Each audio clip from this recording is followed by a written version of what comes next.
turns all kinds of different colors depending on what's in there. Here at the State Crime Lab, For opiates, it's going to turn purple. a lot of scientific work happens to see what kind of drugs are being abused in Alaska. So that is a good indication that an opiate may be present. What we will do is we'll put a little bit of that powder into one of these vials, then we dissolve it into a solvent. A sample goes into this machine, and if there are multiple chemicals, they get separated. So this is the chemical fingerprint, if you will, for whatever that is that came out at 10.51 minutes. This pattern will not be produced by any other chemical in the world. Every year, about a third of requested substance analysis are for heroin. This is what heroin looks like. A concern already across the country, and now recently, fentanyl-laced heroin has been showing up. Pretty much it's used to relieve pain. Fentanyl is, like I said, approximately 50 times more potent than heroin, 100 times more potent than morphine. Forensic scientist Charles Foster says the fentanyl levels aren't high enough to report,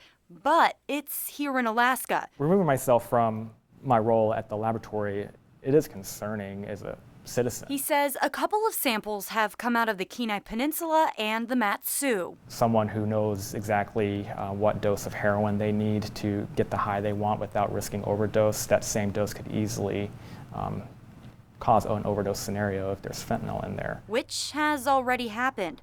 According to state troopers, there's been one reported fentanyl-related death this year in Nome. It's possible that there are other deaths that fentanyl was at least associated with.